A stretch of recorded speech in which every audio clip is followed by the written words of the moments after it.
കൃപമതി തറയിൽ നിലനിന്നിടാൻ അതു ബലഹീന വേളകളിൽ തികഞ്ഞു വരും. എന്നെ ക്രിസ്തുവെന്ന തലയോളം ഉയർത്തിടുവാൻ സത്യവചനമെന്നാവിലെന്നും നിലനിർത്തണേ. ഞാൻ കർത്താവിനെ വീണ്ടും സ്തോത്രം ചെയ്യുന്നു. വീണ്ടും ദൈവത്തിന്റെ വചനത്തിന്റെ മുമ്പാകെ നിൽക്കുവാൻ തക്കവണ്ണം കർത്താവ് നമുക്ക് നൽകിയ നല്ല സന്ദർഭത്തിനായി ഞാൻ കർത്താവിന് സ്തോത്രം ചെയ്യുന്നു.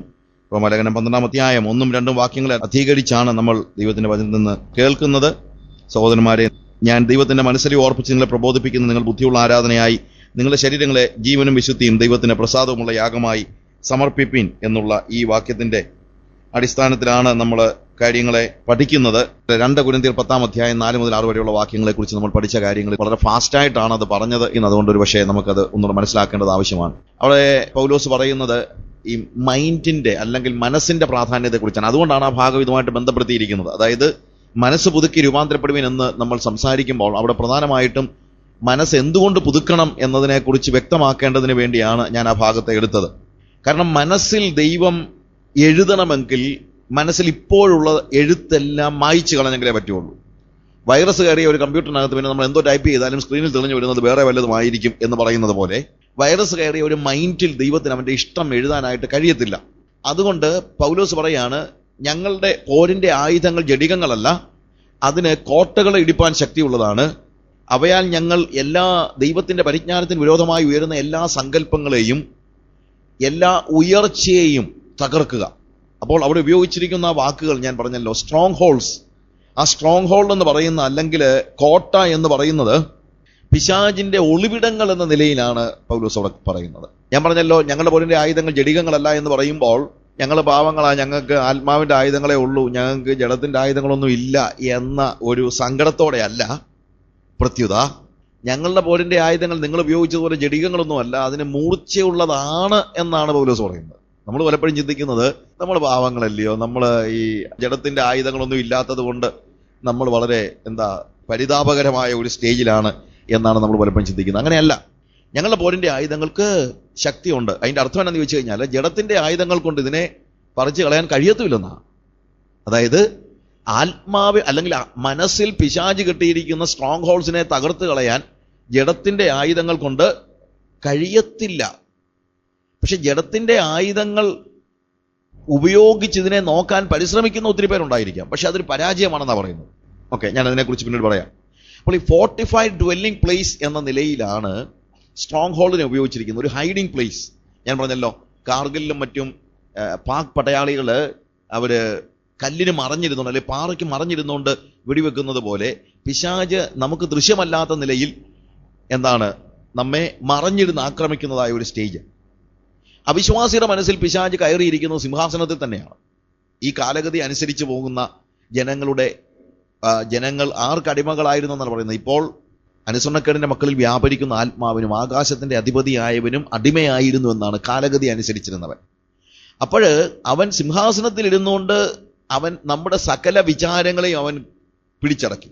വിചാരങ്ങൾ എന്ന് പറയുമ്പോഴത്തേക്ക് ഒരു മോറൽ ഡിസിഷൻ എടുക്കേണ്ട സമയത്ത് നമ്മുടെ മനസ്സിലേക്ക് വരുന്ന ഏത് ചിന്തയും അവന് പിടിച്ചടക്കാമായിരുന്നു. കാരണം അവൻ സിംഹാസനത്തിൽ തന്നെ ഇരുന്നത്. ഇപ്പോൾ അവനെ നമ്മൾ സിംഹാസനത്തിൽ നിന്ന് മാറ്റിയിരുത്തിയെങ്കിലും എവിടെയെങ്കിലുമൊക്കെ ഒളിവിടങ്ങൾ അവൻ കണ്ടെത്തിയിരിക്കുന്നത് കൊണ്ട് മൈൻഡ് തലത്തിൽ, മനസ്സിന്റെ തലത്തിൽ പിശാച് കെട്ടിയിരിക്കുന്ന കോട്ടകളെ നമ്മൾ ഇടിച്ചു കളയണം. അല്ലെങ്കിൽ പറ്റുന്ന പ്രശ്നം എന്ന് വെച്ച് കഴിഞ്ഞാൽ, സിംഹാസനത്തിൽ ഇരുന്നുകൊണ്ട് അവൻ എന്തോ ജോലി ചെയ്തോ അതേ ജോലി തന്നെ ഒളിഞ്ഞിരുന്നുകൊണ്ട് അവൻ ചെയ്യും. അതുകൊണ്ടാണ് മിക്കപ്പോഴും വിശ്വാസിയും അവിശ്വാസിയും ജീവിത രീതിയിൽ വലിയ വ്യത്യാസമില്ലാത്തവനായി പോകുന്നത്. നമ്മൾ വിശ്വാസിയാണെന്ന് പറയുമ്പോഴും ചെയ്യുന്ന പ്രവൃത്തി പഴയ കാലത്തെ പ്രവൃത്തി തന്നെയാണെങ്കിൽ അതിൻ്റെ അർത്ഥം എന്താണ്? അതിൻ്റെ അർത്ഥം മറ്റൊന്നുമല്ല, പണ്ട് സിംഹാസനത്തിൽ നിന്ന് പിശാച് ചെയ്ത പ്രവൃത്തി ഇപ്പോൾ ഒളിവിടങ്ങളിൽ ഇരുന്നു കൊണ്ട് അവൻ നിർവഹിക്കുന്നുവെന്നാണ്. എൻ്റെ ജീവിതം ദൈവാനുരൂപമായി വരുന്നില്ലെങ്കിൽ അതിൻ്റെ അർത്ഥം ഇപ്പോഴും പിശാചിൻ്റെ സ്ട്രോങ് ഹോൾഡ് എന്നിൽ എവിടെയോ ഉണ്ട് എന്നുള്ളതാണ്. അതുകൊണ്ട് ആ സ്ട്രോങ് ഹോൾഡ് എന്താണോ അത് വലിച്ചു താഴെ ഇടണം. എവിടെ നിന്ന്? മൈൻഡ് തലത്തിൽ നിന്ന്. ഈ സ്ട്രോങ് ഹോൾഡ് മൈൻഡ് തലത്തിലാണെന്നാണ് പറയുന്നത്. അതുകൊണ്ടാണ് വിചാരങ്ങളെ കീഴടക്കുന്നത്. നമ്മൾ ഉദ്ദേശിക്കുന്നത് പോലെ പലപ്പോഴും സ്ട്രോങ് ഹോൾഡ് മറ്റൊന്നുമല്ല. ചില ആളുകൾ സ്ട്രോങ് ഹോൾഡ് പൊട്ടിക്കാനായിട്ട് ഗംഗാ നദിയിൽ കുംഭമേള നടക്കുന്നിടത്ത് ബോട്ടെ പോയി കമ്പുകളൊക്കെ ഇങ്ങനെ കൂട്ടി വെച്ചിട്ട് ഒടിച്ചു കളയുന്നുണ്ട്. സ്ട്രോങ് ഹോൾഡ് പൊട്ടിക്കുക. അതുകൊണ്ട് അവർ പറയുന്നത് എന്താണ്, നൂറ്റാണ്ടുകളായി കുംഭമേളയിൽ നടക്കുന്ന സ്ട്രോങ് ഹോൾഡെല്ലാം അവർ പ്രാർത്ഥിച്ച് പൊട്ടിച്ച് കളഞ്ഞെന്ന്. അങ്ങനെ ഏതെങ്കിലും കുറച്ച് കമ്പ് വാങ്ങിച്ച് ഒടിച്ച് കളഞ്ഞാലോ വലിയ ബലൂൺ ഉണ്ടാക്കി ചവിട്ടി പൊട്ടിച്ചാലോ ഒന്നും പോകുന്നതല്ല ഈ സ്ട്രോങ് ഹോൾഡ് എന്ന് പറയുന്നത്. അങ്ങനെയായിരുന്നു എന്ത് ഈസി ആയിരുന്നു അല്ലേ? കർത്താവിന് തന്നെ ഇത്രയും കഷ്ടപ്പെടേണ്ട കാര്യമൊന്നുമില്ലായിരുന്നു. വലിയൊരു ബലൂൺ ഉണ്ടാക്കിയിട്ട് കാൽവറിയുടെ ആവശ്യമൊന്നുമില്ലായിരുന്നു, ചവിട്ടി പൊട്ടിച്ചാൽ പോരായിരുന്നു. പക്ഷെ അങ്ങനൊന്നും പോകുന്ന കാര്യമല്ല എന്ത് സ്ട്രോങ് ഹോൾഡ് എന്ന് പറയുന്നത്. അപ്പോൾ നമ്മുടെ മൈൻഡ് തലത്തിൽ കയറി കിടക്കുന്ന സ്ട്രോങ് ഹോൾഡ് മാറ്റാനായിട്ട് അല്ലെങ്കിൽ മൈൻഡ് തലത്തിലാണ്, നമ്മുടെ ചിന്തയുടെ ലോകത്തിലാണ് ഇതെന്ന് മനസ്സിലാക്കി വേണം നമ്മൾ അതിനോട് പോരാടാനായിട്ട്. അതുകൊണ്ടാണ് ആത്മീക ആയുധങ്ങൾ ഉപയോഗിക്കേണ്ടി വരുന്നത്. വാക്കുകളും പോരാ. ഇറങ്ങിപ്പോ സാത്താൻ എന്ന് പറഞ്ഞാൽ അവൻ പോകത്തില്ല. കാര്യം എന്താണ്? അകത്ത് സ്ട്രോങ് ഹോൾഡ് ഇരിക്കുകയാണ്. എങ്ങനെയാണ് വിശ്വാസിയുടെ മനസ്സിൽ സ്ട്രോങ് ഹോൾഡ് പിശാച് ഉണ്ടാക്കിയത്? നമ്മൾ കയറ്റിയിരുന്നതാണെന്നുള്ളതാണ്, കയറ്റിയിരുത്തി എന്നുള്ളതാണ് അതിന്റെ വാസ്തവം. അത് പക്ഷെ അറിഞ്ഞുകൊണ്ടായിരിക്കാം, അറിയാതെ ആയിരിക്കാം. കാരണം യേശുവിനെ കർത്താവാക്കിയപ്പോൾ എല്ലാ മണ്ഡലങ്ങളിലും അവനെ നമ്മൾ കർത്താവാക്കിയില്ല. എല്ലാ മണ്ഡലങ്ങളിലും കർത്താവാക്കാഞ്ഞത് കൊണ്ട് ചില മണ്ഡലങ്ങളിൽ ഇപ്പോഴും ഒളിച്ചിരിക്കുന്നുണ്ട്, പിശാച് ഒളിച്ചിരിക്കുന്നുണ്ട്. അതുകൊണ്ട് യേശുവിനെ നമ്മൾ കർത്താവാക്കുകയാണെങ്കിൽ നമ്മുടെ ജീവിതത്തിന്റെ എല്ലാ മണ്ഡലങ്ങളിലും അവനെ കർത്താവാക്കണം. ചില റൂംസ് അവന് നമ്മൾ തുറക്കാതെ ഇട്ട് കൊടുക്കരുത്. ടോട്ടൽ സറണ്ടർ എന്ന് പറഞ്ഞു കഴിഞ്ഞാൽ നമ്മുടെ എല്ലാ ജീവിത വ്യാപാര രംഗങ്ങളിലും യേശു കർത്താവായിരിക്കുന്നതാണ്. അതാണ് പൂർണ്ണമായ സമർപ്പണം എന്ന് പറയുന്നത്. അത് ഇന്നത്തെ നമ്മൾ കണ്ടുവരുന്ന സുവിശേഷ പ്രവർത്തനങ്ങൾ കൊണ്ടോ പ്രസംഗങ്ങൾ കൊണ്ടോ ഒരു വ്യക്തിക്ക് അതിൻ്റെ ആവശ്യം പോലും വ്യക്തമാകുന്നില്ല എന്നുള്ള ഒരു യാഥാർത്ഥ്യം നമ്മൾ തിരിച്ചറിയണം. നമ്മളിന്ന് ആളുകളെ സൺഡേയിൽ ഒരു ആരാധനയ്ക്കാണ് വിളിക്കുന്നത്. അവർ സൺഡേയിലെ 2.5 മണിക്കൂർ നേരത്തേക്കാണ് കർത്താവിന് അവരെ തന്നെ കൊടുക്കുന്നത്. അല്ലെങ്കിൽ വെള്ളിയാഴ്ച ഒരു പ്രാർത്ഥനയ്ക്ക്, അല്ലെങ്കിൽ ഒരു വ്യാഴാഴ്ച ആരാധനയ്ക്ക്, എന്തെങ്കിലുമൊക്കെ കാര്യങ്ങളായിരിക്കട്ടെ. പക്ഷേ അതിനുശേഷമുള്ള സകല ജീവിത വ്യാപാര രംഗങ്ങളിൽ ഇപ്പോഴും പ്രവർത്തിക്കുന്ന ആര് തന്നെയാണ്? പിശാച് തന്നെയാണ്. കാര്യം ആ മണ്ഡലങ്ങളിലേക്ക് അവർ കർത്താവിനെ സ്വീകരിച്ചിട്ടില്ല, യേശുവിനെ കർത്താവാക്കിയിട്ടില്ല. അവരുടെ ബിസിനസ് അവർ പഴയ പോലെ തന്നെ ചെയ്യുന്നു, അവരുടെ ജോലി അവർ പഴയതുപോലെ തന്നെ ചെയ്യുന്നു, അവരുടെ ജീവിത രീതികൾക്ക് വ്യത്യാസമില്ല, അവരുടെ കുടുംബ ബന്ധങ്ങൾക്ക് വ്യത്യാസമില്ല. കാര്യം അവിടെ ഒന്നും യേശു ആരായിട്ടില്ല, കർത്താവായിട്ടില്ല. പക്ഷെ ആരാധിക്കുന്നുണ്ട്. ഞാൻ മനോരമയിലെ ജോജി എൻ്റെ വളരെ അടുത്ത സുഹൃത്താണ്. അദ്ദേഹം ഒരിക്കൽ എഴുതിയ ഒരു ആർട്ടിക്കിൾ എന്നെ ഒത്തിരി സ്വാധീനിച്ചിട്ടുണ്ട്. അദ്ദേഹം കോട്ടയത്തെ ഒരു പ്രത്യേകത പറഞ്ഞതാണ്.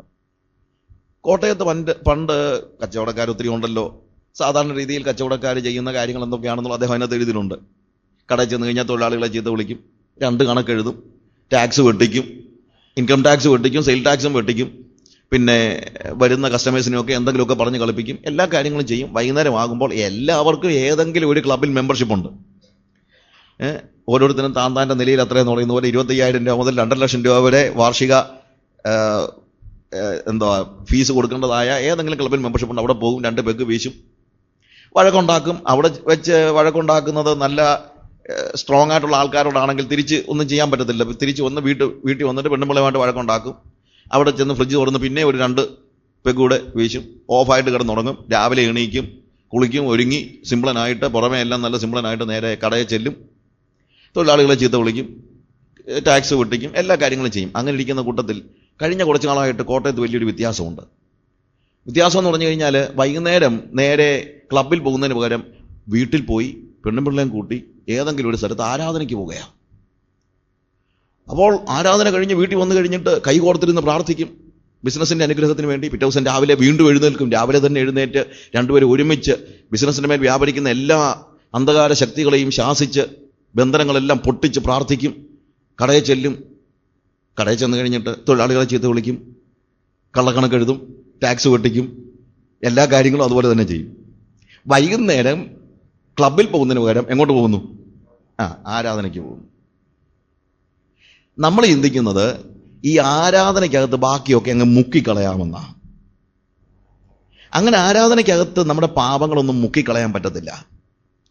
ആഴ്ചയിൽ 7 ദിവസം ചെയ്യുന്ന പാപമെല്ലാം കൂടെ, അല്ലെങ്കിൽ രാവിലെ 8 മണി തൊട്ട് രാവിലെ 7 മണി തൊട്ട് വൈകുന്നേരം 7 മണി വരെ ചെയ്യുന്ന പാപമെല്ലാം കൂടെ അത് കഴിഞ്ഞ് ഇങ്ങോട്ട് വന്നിരുന്ന് ആരാധിക്കുമ്പോൾ എല്ലാം അങ്ങ് തീർന്നു പോകുമെന്നാണ് നമ്മുടെ തെറ്റിദ്ധാരണ.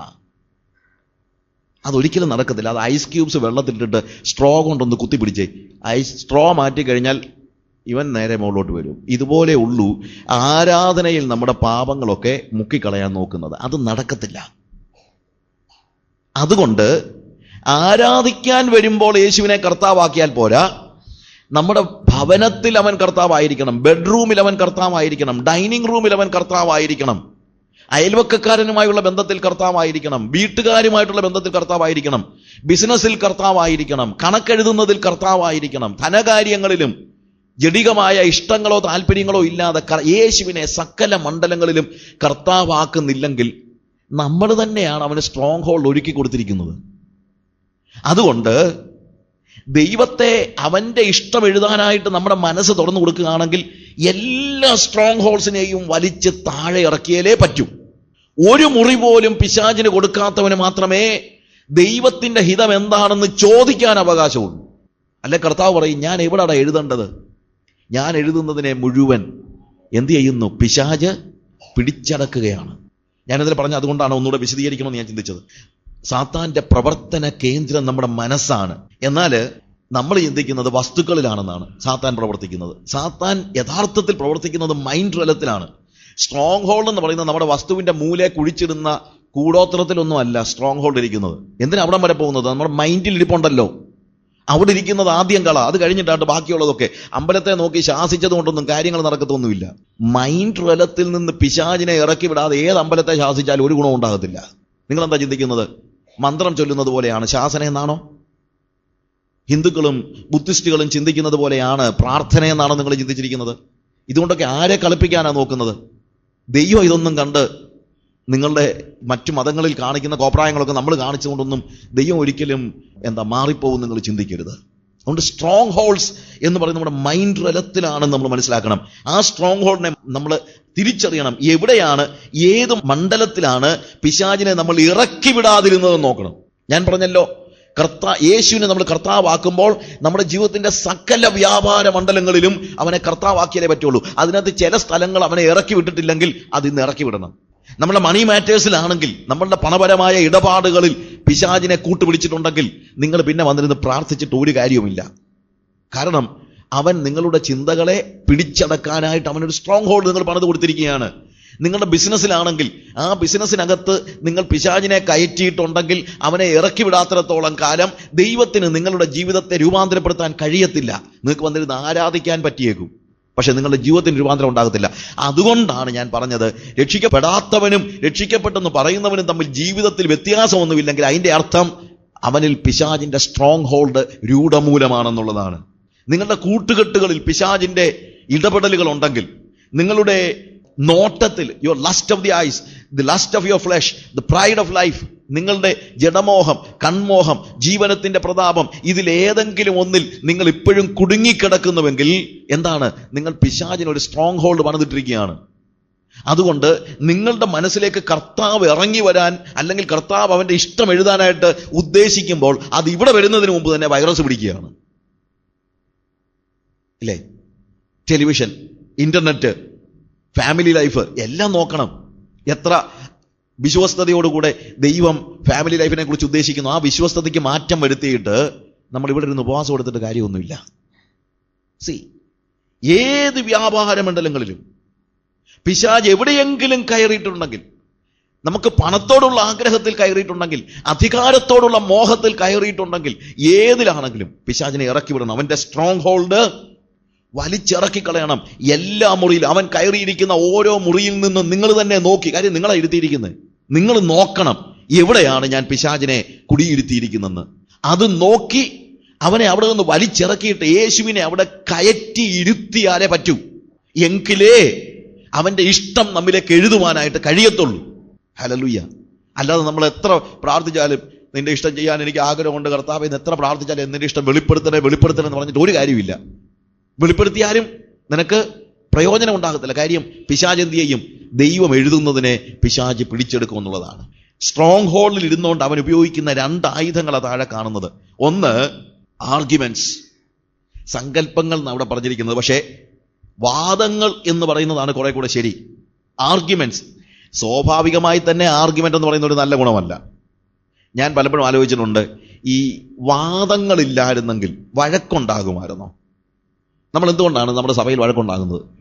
ഒരാൾ പറയുമ്പോൾ മറ്റേ ആൾ പറയും അങ്ങനല്ല, അത് പറ്റത്തില്ല, അത് ശരിയാകത്തില്ല എന്ന് നിങ്ങൾ പറയുന്നത് കൊണ്ട് മാത്രമല്ലേ വഴക്കുണ്ടാകുന്നത്? അല്ലേ? ആരാണെങ്കിലും ഒരാള് ഒരു അഭിപ്രായം പറയുമ്പോൾ അത് ശരിയാണെങ്കിലും തെറ്റാണെങ്കിലും ഓക്കെ എന്നാ ആയിക്കോട്ടെ എന്ന് പറയാൻ വേറൊരാളുണ്ടെങ്കിൽ എവിടെങ്കിലും വഴക്കുണ്ടാകുമോ? കുടുംബജീവിതത്തിൽ എന്തുകൊണ്ടാണ് വഴക്കുണ്ടാകുന്നത്? ഭാര്യയും ഭർത്താവും തമ്മിൽ എന്തുകൊണ്ടാണ് വഴക്കുണ്ടാകുന്നത്? എന്തുകൊണ്ടാണ്?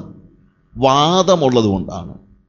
അപ്പനും മക്കളും തമ്മിൽ എന്താ വഴക്കുണ്ടാകുന്നത്? അമ്മയും മക്കളും തമ്മിൽ എന്താ വഴക്കുണ്ടാകുന്നത്? അമ്മായിയമ്മയും മരുമക്കളും തമ്മിൽ എന്തുകൊണ്ടാണ് വഴക്കുണ്ടാകുന്നത്? ആർഗ്യുമെന്റ്സ് ഉള്ളത് കൊണ്ടാണ്.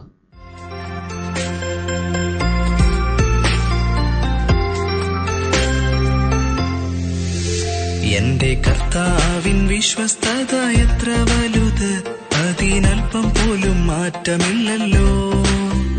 എന്റെ വാക്കുകൾ ഞാൻ പലവട്ടം മാറ്റിയപ്പോഴും നിന്റെ വിശ്വസ്തത മാറിയില്ലല്ലോ. എന്റെ കർത്താവിൻ വിശ്വസ്തത എത്ര വലുത്, അതിനൽപ്പം പോലും മാറ്റമില്ലല്ലോ. എന്റെ വാക്കുകൾ ഞാൻ പലവട്ടം മാറ്റിയപ്പോഴും നിന്റെ വിശ്വസ്തത മാറിയില്ലല്ലോ. അങ്ങേ സ്നേഹത്തോടുപമിക്കുവാൻ ഇല്ല യാതൊന്നുമില്ല പ്രിയനേ.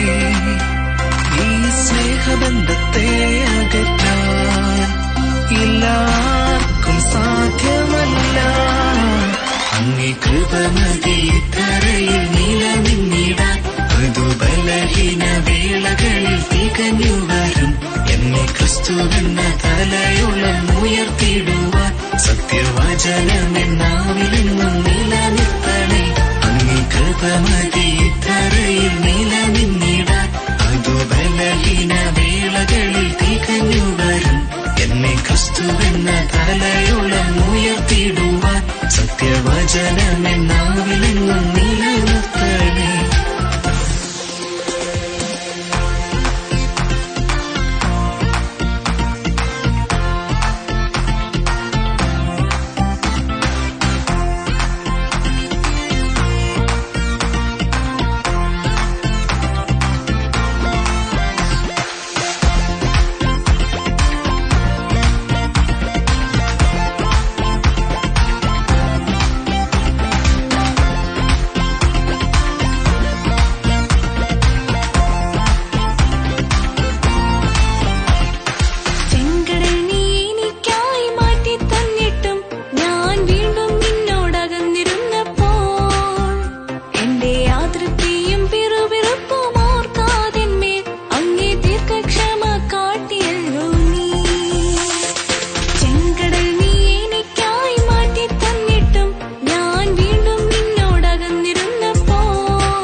എന്റെ